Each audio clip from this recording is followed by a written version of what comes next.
This is the story of Yoichi Karasuma, a 17-year-old samurai whose entire living experience has mostly been about training in the mountains while learning swordsmanship from his father. But now that 17 years has passed, he has mastered the divine wind-styled swordplay. His father is satisfied. He tells his son that there's nothing more he can teach him. To put it simply, he can't get any stronger than this. Yoichi had already reached the pinnacle of the divine wind style. Hearing this, Yoichi is frustrated. He wants to become even stronger, so he asks his father for guidance even though he had already surpassed him. That's when he's told to go and explore the world. He knows nothing of what exists beyond the mountains. By experiencing the world, his heart will become stronger. Just like that, Yoichi leaves the mountains. Meanwhile, at a house in the city where four sisters are living together, the doorbell suddenly rings. Yoichi's father has sent a message through an arrow. The oldest sister, Ibuki, checks the letter and suddenly there is a family meeting where she explains to the other sisters that someone will be living together with them from today onwards. 16-year-old Ayame is not so laid back that she'd allow a total stranger to live with them, though the 15-year-old Chihaya says she doesn't really care. In fact, it'd be safer for them to have a guy around. Hearing this, Ayame was just going to leave her food lying on the table and go back to sleep, but after realizing that their 10-year-old sister Kagome helped make the food, she finishes her plate. As for Yoichi, he's currently wandering through the city, taken aback by pretty much everything he sees. Well, that's to be expected considering the life he had lived until now. Though, because of his traditional samurai attire, he's also the center of attention. It's almost 2 p.m. and he's about to head over to the place where he was going to meet his new housemates, when he runs into a high school delinquent and former boxer named Ryo. He starts making fun of Yoichi's traditional samurai clothes, but instantly gets put in his place. His clothes also got him in some trouble with the police, but it wasn't that serious. He looks at the clock and realizes that he has to get to the meeting spot, and so he excuses himself from the police and runs off to the shopping mall. He makes it there in time, but doesn't know exactly where he's supposed to meet them. The sisters, on the other hand, had been waiting outside the shopping mall all this time. Little do they know that the man they're waiting for is already inside and running. After getting tired of waiting, Ayame decides to go inside and check out some clothes, while Chihaya goes to have a peek at the bookstore. This leaves only Ibuki and Kagome behind, but Kagome also leaves to go to the bathroom. Then we come back to Yoichi, who's about as confused as I was during high school calculus. But hey, looks like he's having a good time trying out the escalator. Koichi couldn't stop the momentum of the escalator and got thrown off into a trolley. He couldn't stop the trolley either and ultimately ended up in the changing room, where a young girl was about to change. As you can expect, it was Ayame, but the two of them didn't know who the other was. She lets out all sorts of weird insults, which even gets the attention of the security, but Yoichi catches a glimpse of a thief running away with somebody's purse and decides to excuse himself. He chases after the thief but gets stopped because the culprit had already entered the elevator. Still though, Yoichi was smart enough to realize that he'd need to use the escalator to get to the thief. He catches his sight again and chases him right into a bookstore where he stumbles onto a girl. Yoichi takes a moment to regain his composure and then runs off after the thief once again. This time he successfully catches and then leaves the thief for the police to take care of. Meanwhile, Ibuki is still outside waiting for Yoichi to show up. Yoichi is also getting tired of trying to find them. He wonders if it was really better for him to stay away from the city, but that's when he hears the cries of a young girl. It's Kagome, who's gotten lost. He cheers her up by small talk and then helps her find her older sister. Soon enough, she pinpoints Ibuki, who was also inside the mall by this point. Yoichi dramatically uses one of the ropes to fly all the way to the other side of the mall. He drops Kagome in Ibuki's arms, their eyes meet for an instant, but since he himself couldn't bear the impact of his technique and the swirling around, he's thrown away right into a steam train. It is indeed a long and hard day for Yoichi and the sisters. A few hours later, the train finally returns. He starts sulking on a bridge, wondering if they're still waiting for him. Fortunately, Ibuki had already realized that he was him, judging from the technique he had shown inside the mall. She meets him at the bridge and introduces herself, while also thanking Yoichi for helping out Kagome earlier. Anyway, the police also finally catch him after all the trouble he caused them all day. He goes around apologizing to the store owners in the mall and also accepts gratitude from the old lady whose purse was stolen. Just like that, Ibuki takes him to the house, but of course Ayame and Chihaya had also already had their embarrassing encounters with Yoichi. Even so, Yoichi's city life had only just begun. The following day, Ibuki discovers Yoichi's poetry about her wonderful opai and kicks him straight into Ayame's room. A chaotic start for Yoichi's first morning in the city. Now, Yoichi also has to attend the school together with them, so he goes there together with Ibuki and Ayame, who are also high school students. As it turns out, Yoichi is in the same class as not only Ibuki, but also that delinquent who he beat back there. Everyone is interested in Yoichi, especially the female students, who keep pestering and questioning him. Seeing this, Ibuki takes him out of the class and beats him once again. guess who's jealous? That delinquent Ryo challenges Yoichi once again, this time with the entire school watching. But, of course, he's no match for Yoichi. It's a busy day, which causes Yoichi to catch a fever. Though when they're on their way back, both Yoichi and Ibuki apologize to each other and make up. Now, if the city life and the hormones weren't enough, another trouble enters Yoichi's fray. An awkward girl named Tsubame transfers into their class. Yoichi thinks she's quite cute, but gets his ass handed to him by Ibuki. So what's the deal with this girl? Why she transferred to their class? Well, as it turns out, Tsubame also lived and trained in the mountains together with her subordinate named Angela, and now she's been hired by a certain Sakinomiya to kill Yoichi. To quote Yoichi's words, Angela has a tall and dynamic body. Later that day, her subordinate casually strips her naked right in front of Yoichi and Ibuki and readies her to face off against Yoichi. In the burst of the moment, Tsubame attacks him, but that delinquent pops up all of a sudden, hands his jacket to Tsubame so that she can cover her body. What do you know, the guy can do some decent stuff once in a while. But Tsubame was too embarrassed by everything. She runs away crying and later tells Angela how much she hates her and the martial arts. It's not fair. All she wants is to live a normal life like a normal girl. So they both apologize to each other, leave this stupid martial arts business behind, and start working at a restaurant. It's a pretty happy ending. Following these events, Chihaya is seen working on her manga. She appears to be in turmoil though. While Ibuki and Yoichi are sword fighting in the dojo, right in front of Ibuki's 4 students and Ayame, Yoichi goes overboard with his technique and ends up ripping off Ibuki's clothes. Seriously, you can't have a normal moment with Yoichi's around. And so, you guessed it, Ibuki kicks his ass. He accidentally makes Kagome cry by destroying her arts project. And so, say it with me, Ibuki kicks his ass yet again. Poor Yoichi always having the short end of the stick. Anyway, he's then asked to go take Chihaya's notebook to her, who is at cram school. But on the way, he comes across and overhears 3 guys. They were talking about Chihaya and how they ruined her manga. This riles him up. He rushes to the classroom only to find her in a not-so-pleasant state, with her manga all torn apart. That was it. Yoichi goes and destroys those guys. Following this event, something interesting happens. Yoichi receives a love letter and an invitation from a girl named Yui Hinagata.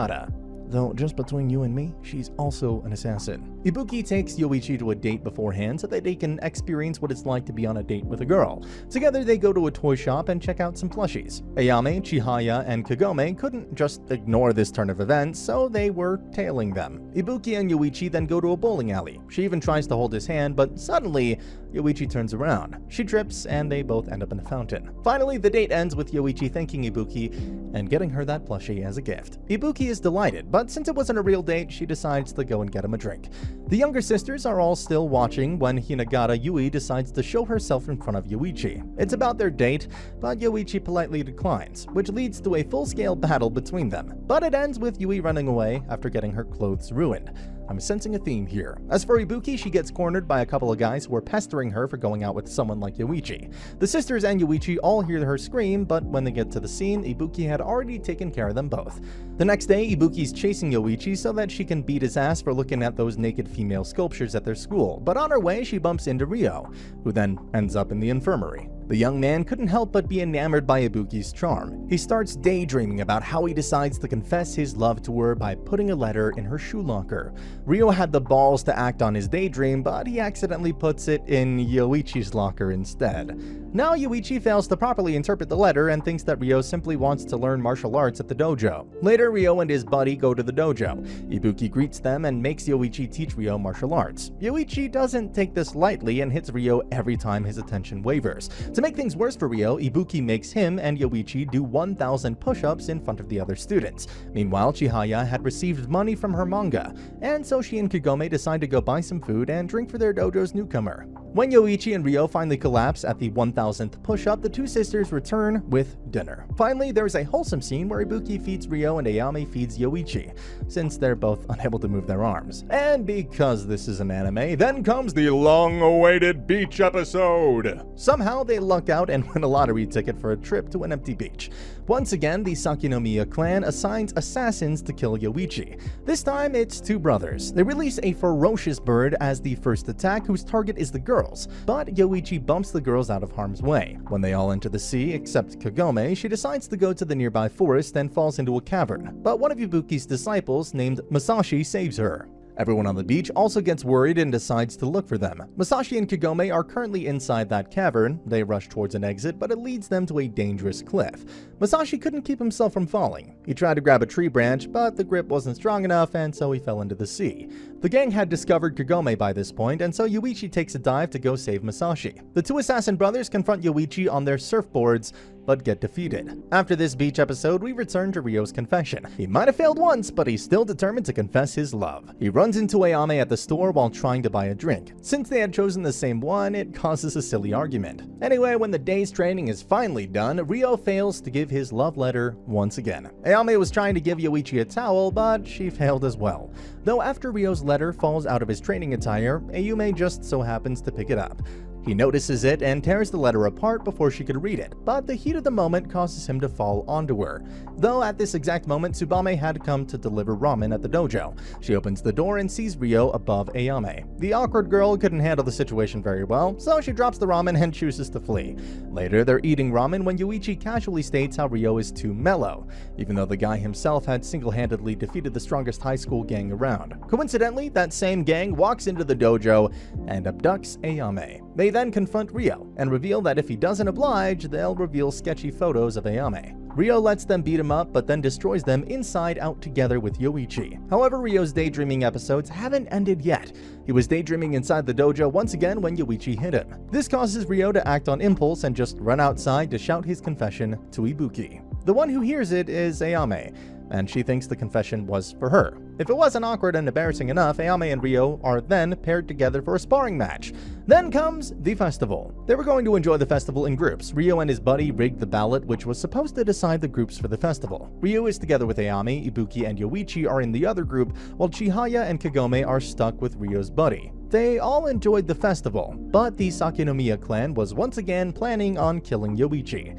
Interesting events take place at the festival. Yoichi tried his hand at the shooting gallery, but since it was owned by the Sakinomiya clan, winning was impossible. While Ayame didn't stop hurling insults at Ryo, she was still embarrassed because of his confession, so he takes the moment to clear up the misunderstanding.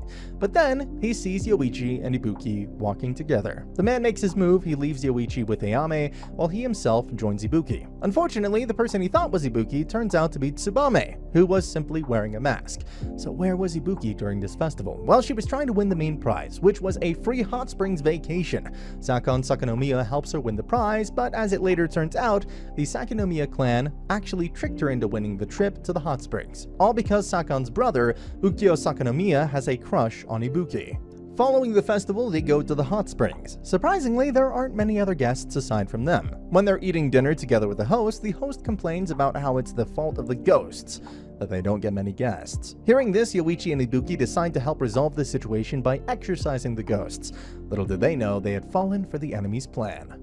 When they exit the inn to take care of the ghosts, a sleeping gas puts Ayame and the others to sleep. Yoichi and Ibuki are soon at the entrance to the cave where they're going to take care of the ghosts. But suddenly, they both get knocked unconscious. When Yoichi opens his eyes, Ayame happened to be beside him. Oddly enough, she starts seducing him right there and then. Meanwhile, when Ibuki wakes up, she sees the head of the Sakinomiya clan, Ukyo. He wants to make up for their past differences and reignite the friendship between their clans. As you can expect, the Ayame who is seducing Yoichi turns out to be Ukyo's sister, Sakon. They release the sleeping gas on those two as well. Ibuki's out for good, while Yoichi somehow manages to resist the sleeping gas, but he's still unaware of how to get back to the inn. On the other hand, Ukyo and Sakon had already bailed after grabbing Ibuki. A number of fighters are sent to take care of Yoichi, but he beats them all. By this point, Ayame finds Yoichi, he defeats the last one of those fighters, and then they return to the inn. Kagome and Chihaya were still fast asleep, but they woke them before beginning the search for Ibuki. However, resisting that gas might not have been a good idea. Suffice to say, it doesn't take long for them to find and retrieve Ibuki, but that second sleeping gas was lethal. She is now quite clumsy and can't recall Kagome. Or to put it simply, she's now a handful. Both Ukyo and Sakon make their appearance at the dojo. They propose that if Ibuki is handed over to them, they'll be provided the luxury to live first-class celebrity-tier lifestyles. Ryo, on the other hand, comes across the clumsy Ibuki lying face down right in front of the dojo. He gets her some clothes and entertains her, while Ukyo is complicating the situation by forcing Yoichi and Angela to learn swordcraft. With Ryo being the only one with Ibuki, she's abducted once again. Kagome starts crying in her room while hugging her art project and remembering her sweet yet mature sister. This was it. They weren't going to let the Sakunomiya clan have their way again. Ryo's buddy finds Ryo in a not-so-pleasant state, and so he takes him to the hospital, while Yuichi, Ayame, Chihaya, and Kagome begin the operation to retrieve Ibuki once and for all. They appear in front of the gigantic Sakunomiya residence. It's quite literally a castle surrounded by a river. They put together a raft and make their way over to the other side of the river. Ukyo orders his sister Sakon to take care of them. Sakon isn't really supportive of her brother by this point, but she accepts. Sakon confronts Yuichi and the others and tells them to leave. Her brother will marry Ibuki, and that'll be the end of this matter. Of course, they refuse to leave. Sakon makes her maid shoot them. Her bullets were of no concern to Yuichi. Seeing this, Sakon does something unexpected by putting the maids to sleep. She then slaps Yuichi and bails. More guards appear before them, but so is the case with our guys. Suddenly, Ryo, Angela, Tsubame, and Ryo's buddy are also there trying to help by stopping those guards. Yuichi and the sisters follow Sakon until they reach the place where the wedding was about to take place. Ukyo quickly takes Ibuki and uses a secret passage to get away, but Yuichi and the others don't stop the chase. Just like that, they're on the roof. Ukyo is left with no choice but to fight Yuichi. Meanwhile, Ibuki was finally starting to regain her memory, but the moment of uneasiness caused her to fall from the roof. Instantly, both Yuichi and Ukyo try to jump after her, but Ukyo's sister intervenes and stops her brother. Yuichi, Ayame, Chihaya, and Kagome jump after Ibuki. All of them, including Ibuki, end up in the river, all soaked, but free. No one was injured, and they all say all is well when it ends well. Following this event, Yuichi sends a letter to his father about his life at the dojo, and how he wishes to continue staying here. And that's the end of the video. As always, if you liked what you saw, subscribe to the channel. I'll be uploading a lot of videos just like this, so I'll see you at the next one.